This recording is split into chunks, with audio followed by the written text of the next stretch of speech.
സാമ്പത്തികം ഒന്നും ഇല്ല വീട്ടിൽ. അച്ഛൻ ഒരു സെക്യൂരിറ്റി പണിക്ക് പോകണേന്. ആ ചികിത്സയുടെ കാര്യങ്ങളൊക്കെ ഇപ്പോൾ പലരുമൊക്കെ സഹായിച്ചാണ് ഇവിടം വരെയൊക്കെ എത്തിയത്. ഇപ്പം അല്ലാണ്ട് വേറെ ഒന്നുമില്ല ഞങ്ങളുടെ വീട്ടിൽ. തലച്ചോറ് എടുത്ത് ഇവിടെ വെച്ചിരിക്കണേണ്. അപ്പോൾ അത് വെക്കണമെങ്കിലും 5 ലക്ഷം രൂപ വേണമെന്നാണ് പറഞ്ഞേക്കണം. ഇവിടെ നിന്ന് കൊണ്ടുപോകണമെങ്കിൽ തന്നെ 20 ലക്ഷം വേണമെന്നാണ് പറഞ്ഞത്. കൊണ്ടുവന്ന് ഒരാഴ്ചക്കുള്ളിൽ തന്നെ ഒരു 4 സർജറിയോളം ആളുടെ കഴിഞ്ഞു. അതിലൊരു ദിവസം നമുക്ക് മെഡിസിനും കാര്യങ്ങളൊക്കെ എടുക്കാൻ തന്നെ നമുക്കൊരു 20,000 രൂപയോളം ആവശ്യമായിട്ട് വരുന്നുണ്ട്. അമ്മ എന്ത് പറ്റിയതാണ്? ഒരു വണ്ടി വന്ന് ഇടിച്ചതാണ്, പോസ്റ്റിട്ട് ഇടിച്ചതാണ്. അവിടെ പനങ്ങാട് ഉത്സവമായിരുന്നു. അവർ ഒരു കൂട്ടുകാരനായിട്ട് പോകുന്നതാണ്. പനങ്ങാട് നിന്ന് ഇങ്ങോട്ട് വന്നത്. അപ്പോൾ ഒരു പോസ്റ്റ് ഭയങ്കര മഴയായിരുന്നു, റോട്ടിലൊക്കെ വെള്ളമായിരുന്നു. വെള്ളമായപ്പോൾ പോസ്റ്റ് പുള്ളിക്കാരൻ കണ്ടില്ല, വെള്ളം കുറേ മഴ പെയ്ത കാരണം വെള്ളം ഉണ്ടായിരുന്നു. അങ്ങനെ പോസ്റ്റായിട്ട് ഇടിച്ചതാണ്, രണ്ടൊന്നുമില്ല. ഞങ്ങൾ കുറേ കഴിഞ്ഞറിയണം, കൂട്ടുകാരന്മാർ പറഞ്ഞാണ് ഞങ്ങൾ അറിയണത്. പിന്നെ പോയി ഒരു വണ്ടിക്കാരനെ കൊണ്ടുവന്ന് ഇവിടെ ആക്കിയത്. അവരാണ് വിളിച്ചതിൻ്റെ ഇതിൽ നോക്കിയിട്ട് വിളിച്ചത്, പിന്നെ പേരൊക്കെ പറഞ്ഞ് വിളിച്ചത്. അങ്ങനെയാണ് വന്നത് ഞങ്ങൾ. എത്ര ദിവസമായി? 1 മാസവും 8 ദിവസവുമായി. കഴിഞ്ഞ മാസം 23-ാം തീയതി ആയിരുന്നു അപകടം. അന്ന് മുതൽ ഇവിടെ ലക്ഷറി തന്നെയാണല്ലോ? അന്ന് മുതൽ ലക്ഷറി തന്നെയാണ്. ബാക്കി സാമ്പത്തികപരമായ സാമ്പത്തികം ഒന്നും ഇല്ല വീട്ടിൽ. അച്ഛൻ ഒരു സെക്യൂരിറ്റി പണിക്ക് പോകണേന്. പിന്നെ ആണെങ്കിൽ വേറെ ഒരു പെരയുള്ളതാണെങ്കിൽ ലോണാണ്. അല്ലാണ്ട് വേറെ ഒന്നും ഞങ്ങൾക്ക് വരുമാനമൊന്നുമില്ല. ഇവിടെ ചികിത്സയുടെ കാര്യങ്ങൾക്കൊക്കെ ചികിത്സയുടെ കാര്യങ്ങളൊക്കെ ഇപ്പോൾ പലരുമൊക്കെ സഹായിച്ചാണ് ഇവിടം വരെയൊക്കെ എത്തിയത്. ഇപ്പം അല്ലാണ്ട് വേറെ ഒന്നുമില്ല ഞങ്ങളുടെ വീട്ടിൽ. ഇനി ബാക്കിയുള്ള ചിലവുകളൊക്കെ ഇനി എത്രത്തോളം വേണമെന്നാണ് അവർ പറയുന്നത്? ഇപ്പോൾ അവർ പറഞ്ഞത് 20 പറഞ്ഞത്. 20 ലക്ഷം? 20 പറഞ്ഞേക്കണത്. പലരുമായിട്ട് സഹായിച്ച് 3 രൂപ കൊടുത്തിട്ടുണ്ട്. പിന്നെ ഇപ്പോൾ അവർ വിളിച്ചുകൊണ്ടിരിക്കുന്നുണ്ട് ബാക്കി കൊടുക്കാനായിട്ട്. എല്ലാ ദിവസവും വിളിക്കും അവർ. അപ്പോൾ മോള് പറഞ്ഞ് തരാം, പലരോടും ചോദിച്ചിട്ടുണ്ട് തരാമെന്ന് പറഞ്ഞു. അങ്ങനെ അപ്പോൾ അതിനുള്ളൊരു സാഹചര്യം ഇതുവരെ വന്നിട്ടില്ല. നിങ്ങളെല്ലാവരും കൂടി ഞങ്ങളൊന്ന് സഹായിക്കുക. പറയാം, ഞങ്ങൾക്ക് ഇവിടെ നിന്ന് ഇവനെ ഒന്ന് കൊണ്ടുപോകണ്ടേ വീട്ടിലേക്ക് കൊണ്ടുപോകാനാണെങ്കിൽ അവിടെയാണെങ്കിലും വീടൊക്കെ ക്ലീനൊക്കെ ചെയ്യണം, ഇങ്ങനെയുള്ള ഇതൊക്കെ വാങ്ങണമെന്നൊക്കെ പറയുന്നുണ്ട്. കട്ടിലൊക്കെ അല്ലാണ്ട് കൊണ്ടുപോകാൻ പറ്റില്ലെന്ന് പറയുന്നുണ്ട്. ഇപ്പോഴൊരു സിറ്റുവേഷൻ അപ്പോൾ എങ്ങനെയാണ് ഡോക്ടർമാർ പറയുന്നത്? ഡോക്ടർമാരെ സാവധാനം ആവുള്ളതെന്നാണ് ഡോക്ടർമാർ പറഞ്ഞത്. കണ്ണ് തുറന്നിട്ടില്ല, കണ്ണിന് ഓപ്പറേഷൻ ഉണ്ടായിരുന്നു. പിന്നെ വായിൽ ഇതുണ്ടായിരുന്നു, അപ്പം അതിൽ പല്ല് ഇതാക്കിയേക്കണേണ്. അപ്പം അതും സാവധാനമൊക്കെ വർത്താനമൊക്കെ പറയുള്ളൂ പറയണത്. ഇന്ന് രാവിലെ വന്ന് ഡോക്ടറും പറഞ്ഞ് പേടിക്കേണ്ട, സാവധാനമൊക്കെ റെഡിയാവുമെന്ന് പറഞ്ഞു. പേരെന്തായിരുന്നു? ഞങ്ങളുടെ ഒരു ഹരികൃഷ്ണൻ. ഹരികൃഷ്ണൻ എന്ത് ചെയ്യായിരുന്നു? അപ്പോൾ 4 മാസമായിട്ട് ഇവിടെ പോകണമായിരുന്നു ബജാജിൽ. ജോലിക്ക് 4 മാസമായിട്ടുള്ളൂ പോയി കയറിയിട്ട്. അവിടെ ഒന്നും കിട്ടാനുള്ള സാഹചര്യം 4 മാസമല്ലേ ആയുള്ളൂ. പോയെങ്കിൽ പിന്നെ അവിടെ നിന്ന് എന്തെങ്കിലും കിട്ടിയേനെ. അപ്പം അതും ഒരു മാർഗ്ഗമില്ല. ഞങ്ങൾക്ക് വേറെ ഒരു സാമ്പത്തികമായിട്ടൊന്നുമില്ല ചെയ്യാനായിട്ട്. ഞങ്ങൾക്ക് ഇതൊരു മോനേ ഉള്ളു. മോനിൽ നിന്ന് 4 മാസമുള്ളൂ ജോലിക്ക് പോയി തുടങ്ങിയിട്ട്. വേറെ ആരും സഹായിക്കാനൊന്നുമില്ല. ഇപ്പം ഇത്തരം പൈസകളൊക്കെ നാട്ടുകാരെല്ലാവരും കൂടി സഹായിച്ചാണ് ഞങ്ങളിപ്പോൾ ചെയ്തത് ഇത്തരം വരെയൊക്കെ. ഇനി നാളെ മുതലാണെങ്കിലും ഒരു ദിവസത്തേക്ക് 20,000 രൂപ വെച്ച് വേണം മരുന്ന് വാങ്ങാനും. പിന്നെ ഞങ്ങളുടെ വീട്ടിൽ സാമ്പത്തികമൊന്നുമില്ല. വീട്ടിൽ ഞാനും അച്ഛനും മോളും ഉണ്ട്. അല്ലാണ്ട് വേറെ സാമ്പത്തികമൊന്നുമില്ല.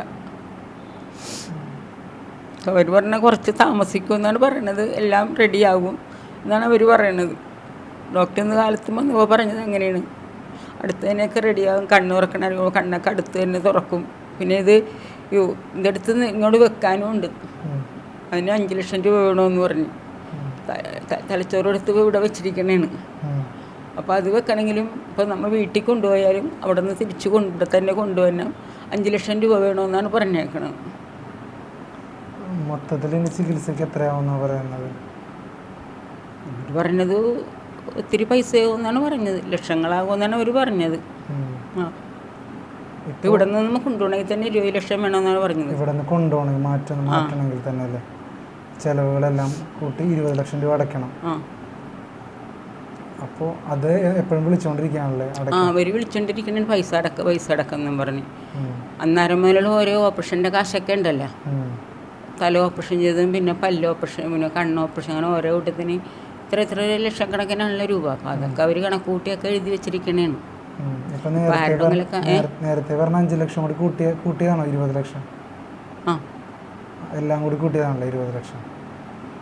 കഴിഞ്ഞ മാസമാണ് 23-ാം തീയതി ആയിരുന്നു ആക്സിഡൻറ്റ് ഉണ്ടായത്. അത് മഴയത്ത് വന്ന് വണ്ടി തെന്നി നേരെ പോയി പോസ്റ്റിലിടിക്കുകയാണ് ചെയ്തത്. അപ്പോൾ നാട്ടുകാർ ചേർന്നിട്ടാണ് നമ്മളുടെ ഇവിടെ തൊട്ടടുത്ത് തന്നെയാണ് ലേക്ക് ഷോർ ഹോസ്പിറ്റൽ.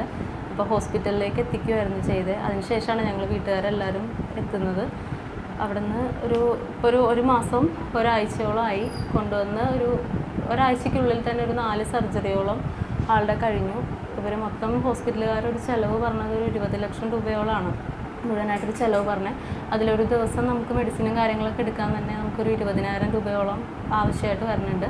ആദ്യത്തെ മെഡിസിനും കാര്യങ്ങളെല്ലാം ഇവിടെ നിന്ന് തന്നെ നമുക്ക് ട്രീറ്റ്മെൻറ്റ് എല്ലാവരും ചെയ്യുമായിരുന്നു. പിന്നീട് നമ്മൾ ഫണ്ട് മൊത്തം അടക്കേണ്ട തുക വലിയൊരു തുക ആയതുകൊണ്ട് അവർ പിന്നീട് മരുന്നുകളും കാര്യങ്ങളൊക്കെ നമുക്ക് തരാതെയായി. ഡയറക്റ്റ് നമ്മൾ ഡെയിലി ഉള്ള മെഡിസിൻസ് എല്ലാം നമ്മൾ എടുക്കണം എന്ന് പറഞ്ഞു പുറത്തുനിന്ന്. അപ്പോൾ അതിനൊരു ദിവസം 20,000 രൂപയാണ് നമുക്ക് ചിലവ് വരുന്നത്. ഇപ്പം മൊത്തം ചിലവായിട്ട് 15 ലക്ഷം രൂപയായി ഇന്ന് വരെയുള്ള ഒരു ട്രീറ്റ്മെൻറ്റിൻ്റെ ചിലവ്. ഇത് പലരോടും ഞങ്ങൾ കടം വാങ്ങിയാണ്, ഇങ്ങനെ മകനും അച്ഛനും ഒക്കെ കടം വാങ്ങിയാണ് കാര്യങ്ങളൊക്കെ നടത്തുന്നത്. ഞങ്ങൾ ഇച്ചിരി സ്വർണ്ണം ഉണ്ടായി അതൊക്കെ ഇതിൻ്റെ വിറ്റി ഇതൊക്കെ ഇത്തരം കാര്യങ്ങളൊക്കെ ഞങ്ങൾ ചെയ്യണത്. ഞങ്ങൾക്ക് 3 സെൻറ്റ് സ്ഥലം ഒരു വീടും കൂടിയിട്ടുള്ളതാണ് ഞങ്ങളുടെ ആകെയുള്ള ഒരു സമ്പാദ്യം. എന്നെ കല്യാണം കഴിപ്പിച്ച് വിട്ടു. അമ്മയും അനിയനും അച്ഛനുമാണ് വീട്ടിലുള്ളത്. ആ വീടാണെങ്കിൽ ഞങ്ങൾക്ക് കുറച്ച് കടബാധ്യതയെല്ലാം ഉണ്ടായിരുന്നുകൊണ്ട് ഞങ്ങളുടെ അടുത്ത് തന്നെയുള്ളൊരു സർവീസ് സഹകരണ ബാങ്കിൽ പണയത്തിലിരിക്കുവാണ്. അപ്പോൾ അതുകൊണ്ട് നമുക്ക് ഈ ഒരു ബില്ല് കാര്യങ്ങളെല്ലാം ഒന്ന് അടച്ചു പോകാൻ വേണ്ടിയിട്ട് ഒരു മാർഗ്ഗമില്ല. അപ്പോൾ അത് ഇപ്പോൾ ഒരു 4 ലക്ഷം രൂപയോളം ഞങ്ങൾ ഹോസ്പിറ്റലിൽ അടച്ചിട്ടുണ്ട്. അത് നമ്മുടെ പനങ്ങാട് നാട്ടുകാരെല്ലാവരും കൂടെ സഹായിച്ച് ആണ് ഈ ഒരു തുക അടച്ചത്. മുന്നോട്ട് ഇനി എങ്ങനെ പോകും എന്നുള്ളൊരു കാര്യമൊന്നും ഒരു വഴി ഞങ്ങളുടെ മുന്നിലില്ല. മോൻ ജോലിക്ക് കയറിയിട്ട് 6 മാസം തികഞ്ഞിട്ടില്ല. ഒരു പ്രൊബേഷണൽ പീരീഡ് കഴിയാത്തതുകൊണ്ട് നമുക്ക് അവിടെ നിന്നുള്ളൊരു സഹായങ്ങളോ കാര്യങ്ങളോ എല്ലാം ചെയ്യുന്നതിന് അവർക്കും ഒരു ലിമിറ്റും കാര്യങ്ങളെല്ലാം ഉണ്ട്. അപ്പോൾ ഓരോ ദിവസവും മോൻ്റെ ചികിത്സാ ചിലവ് വളരെയധികം കൂടിക്കൊണ്ടിരിക്കുകയാണ്. ആൾ റിക്കവറി ചെയ്യുന്നതിന് ഒരുപാട് ടൈം എടുക്കും എന്നുള്ളതാണ് ഡോക്ടർമാർ പറയണത്. അപ്പോൾ അത്രയും നാളത്തേക്കുള്ള ചികിത്സാ ചിലവ് കാര്യങ്ങളെല്ലാം ഞങ്ങളെക്കൊണ്ട് ഒറ്റയ്ക്ക് സാധിക്കുന്നില്ല. അച്ഛനാണെങ്കിൽ ഒരു പ്രൈവറ്റ് സ്ഥാപനത്തിൽ സെക്യൂരിറ്റി ആയിട്ട് പോകുവാണ്. അപ്പോൾ നിങ്ങളാൽ കഴിയുന്ന രീതിയിൽ നിങ്ങളെ സഹായിക്കണം എന്നുള്ളൊരു അപേക്ഷയാണ്. ബൈക്കിലാണ് അച്ഛൻ പോണത്, ഒരു സൂപ്പർ മാർക്കറ്റിലാണ് പോണത്. അത് നൈറ്റിൽ പോണേണ് പുള്ളി.